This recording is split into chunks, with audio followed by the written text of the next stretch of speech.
दोस्तों, दिल्ली से चलकर हम काठगोदाम पहुंच गए हैं और गोलू देवता के दर्शन करेंगे। हम यहां गोलू देवता के बारे में सारी संपूर्ण जानकारी देंगे।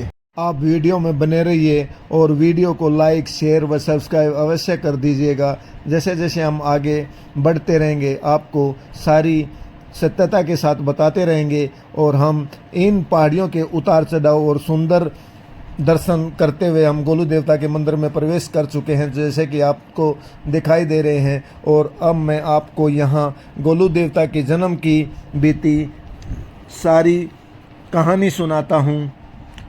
राजा जालराय की 7 रानियाँ थी, लेकिन संतान न होने के कारण उन्हें एक गरीब बालिका कलिंगा से शादी की। अब कलिंगा के पेट में गर्भ के होने से सभी रानियों को बड़ा दुख हुआ और उन्होंने प्रयास किया उस गर्भ को गिराने के लिए, लेकिन आखिर भगवान की ऐसी करनी हुई कि बच्चे ने जन्म लिया।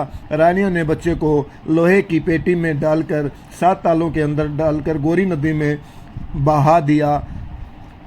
रानी कलिंगा को सिलबट्टा दिखाकर कहा कि इसके पेट में तो सिलबट्टा निकला है।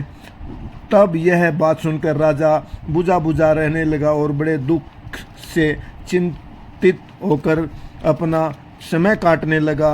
यह घटना सारे राज्य में फैल गई और राज्य की प्रजा भी दुखी हुई। उधर बालक गोरी नदी में से माना गोरिये मछुआरे ने जाल में अटका। तब उसने पिंजरे को बाहर निकाला और पत्थर से सारे ताले तोड़े तो उसमें बालक मिला।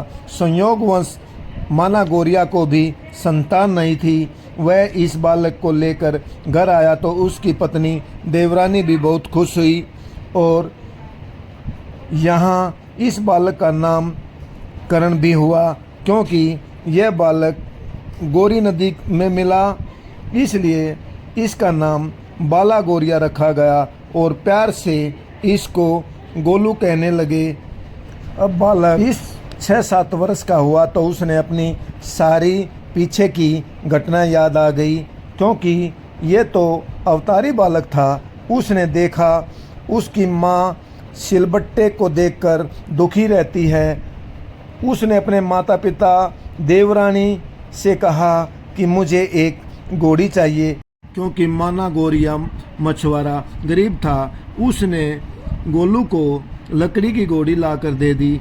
तब गोलू इस लकड़ी की घोड़ी पर बैठकर चला तो घोड़ी टक टक करके दौड़ने लगी। वह घोड़ी को लेकर दोमागढ़ राजकोट पहुंचा। वहां रानियां सरोवर पर आई हुई थी तो उन्होंने कहा कि सब पहले मेरी घोड़ी पानी पिएगी। तो उन्होंने कहा काठ की घोड़ी भी पानी पी सकती है क्या? तो बाला गोरिया ने कहा क्यों नहीं, पेट में सिलबट्टा हो सकता है तो काठ की घोड़ी भी पानी क्यों नहीं पी सकती। तब रानियों ने उस बालक की शिकायत राजा से कर दी। राजा ने बालक व उसके माता पिता को बुलवाया और पूछताछ की। तब बालक बोला कि राजन, मैं सारी बात आपकी रानी कलिंगा के सामने बताऊंगा। कलिंगा को बुलाया जाए। कलिंगा ने बच्चे को देखकर पहचान लिया और समझ लिया कि यह मेरा पुत्र है, क्योंकि वह दिव्य शक्ति थी। फिर उसने कहा मेरे बाएं अंग से दूध की धारा अगर तेरे मुंह में लगेगी तो वास्तव में तू मेरा पुत्र है, अन्यथा तू मेरा पुत्र नहीं है। जैसे ही रानी कलिंगा के बाएं अंग से दूध निकला तब उसकी दूध की धार बाला गोरिया के मुंह में लगी। तो रानी ने कहा कि ये मेरा वास्तविक में पुत्र है और तब उसने 7 रानियों को मारने का आदेश दिया। तब बाला गोरिया ने कहा कि इन्होंने जो किया इनका फल इन्हें मिलेगा, परंतु इनको उम्र भर तक का खाने का इंतज़ाम किया जाए और इनको वनवास भेज दिया जाए।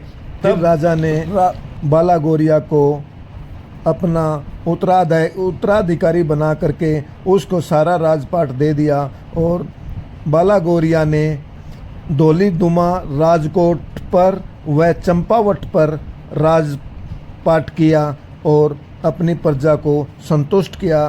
तब से यह गोलू देवता बने, क्योंकि उसी समय से यहाँ पर उनके नाम का ये मंदिर बनागा और इस मंदिर में मनचाहा वर मिलता है। लोग अपनी मनोकामना, ये देखिए कितनी घंटियाँ चढ़ी हुई हैं यहाँ, जो गिनने लग जाएं तो ये गिनी नहीं जा सकती, असंभव है। और यहाँ लोग अपना कार्ड, अपना पेपर, अपनी मनोकामना व लिख करके अपने कार्ड पर, अपने शादी का कार्ड, किसी भी तरह के सादे कागज़ पर, अपने विजिटिंग कार्ड पर, किसी भी तरह का अपनी सारी मनोकामना लिखकर घंटी के साथ बांधकर यहाँ रख देते हैं। और मान्यता यह है कि जो भी यहाँ आकर के अपनी मन्नत मांगता है उसकी ये गोलू देवता अवश्य ही पूरी कर देते हैं। और मान्यता यह है कि उसके सोपन में आकर कहते हैं कि आपने जो मांगा है वो आपको अवश्य मिलेगा, और उसको अवश्य मिल भी जाता है, ऐसी मान्यता है। और इसलिए यहाँ पर लोग घंटी का दान करते हैं, जो कि आप वीडियो में देख रहे हैं। यह लाखों नहीं करोड़ों घंटियाँ हैं जो कि यहाँ चढ़ी हुई हैं। और दूसरा सबसे अच्छा यह है कि एक बार जो घंटी यहाँ चढ़ गई उसको दूसरी बार यूज़ नहीं होती और वह मंदिर में चढ़ी रहती है। ये आप देख रहे होंगे कितनी घंटियाँ हैं जो अनगिनत हैं। हमने भी वहाँ अपनी मनोकामना की और यहाँ का सारा व्यवहार देखा और गोलू देवता के दर्शन किए, जो कि हम ये देखिए घंटियाँ ही घंटियाँ हैं और लोगों ने अपनी मन्नत मांगी हुई हैं। और यहाँ लोग लाइन में लगे हैं, ये देखिए पूरी लाइन, बहुत लंबी लाइन लगी हुई होती है, ये देखिए पीछे तक लाइन है। और ये हमने ये देखिए घंटी देखी है, लोग यहाँ घंटी, ये देखो हमारा नंबर है, देखियो कितनी घंटियाँ हैं, आप हैरान हो जाएंगे। हमने पहले सुना था घंटी वाला मंदिर है, देवता है कोई, और हमने पहले वीडियो में देखा था और यूट्यूब पर भी देखते थे, लेकिन आज हमारा बड़ा सौभाग्य है कि हमने यहाँ आकर के इस घंटी वाले मंदिर को देखा, गोलू देवता के दर्शन किए। और आपको भी दर्शन वीडियो द्वारा करवाएंगे, आपको भी इसके पुण्य का फल अवश्य मिलेगा। आप भी देखिए यहाँ अब हम मंदिर में पहुँच चुके हैं, ये सामने देखिए कितना सुंदर। अब आप बिल्कुल अपने आप को धन्य कीजिए और गोलू देवता के दर्शन कीजिए और अपनी मन्नत मांगिए। घर बैठे भी आप मन्नत मांगिए, आपकी मन्नत पूरी हो जाए, आप फिर गोलू देवता के दर्शन करने अवश्य चले जाइए। ये देखिए बिल्कुल ये गोलू देवता का मंदिर है जो कि सामने दिखाई दे रहा है, और ये गोलू देवता नीचे आपके सामने है। आप भी दर्शन कीजिए, हमने भी दर्शन किए, बहुत सुंदर लगा, बहुत अच्छा लगा, मन दिल खुश हो गया। फिर हमने ये देखिए घंटी बांधी, यहाँ ये मंदिर है, हमने तो मंदिर के ऊपर ही घंटी बांध दी, जो कि हमने तो अनजाने में, जाने में, ना समझ में, हमें तो जहाँ जगह मिली, यहाँ जगह भी बहुत कम पड़ती जा रही है घंटी बांधने के लिए। जिसको जहाँ भी जगह मिल जाती है वो घंटी बांध देता है। ये देखिए भोले भगवान का शिवलिंग है और यहाँ भी लोग अपनी मनोकामना मांगते हैं। हमने मंदिर के बिल्कुल चोटी पर अपनी घंटी बांधी और अपनी मनोकामना रखी। आप देख रहे होंगे वीडियो में, हम बिल्कुल हमने सभी जो साथ थे, हमने सभी ने यहाँ दर्शन भी किए। और ये देखिए माँ, बड़े सुंदर दर्शन हुए।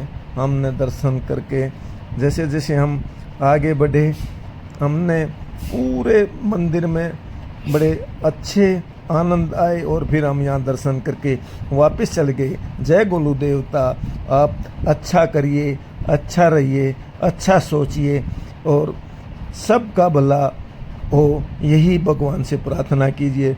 फिर हम काठगोदाम आ गए और काठगोदाम से फिर हमने अपनी ट्रेन पकड़ी और अपने घर पर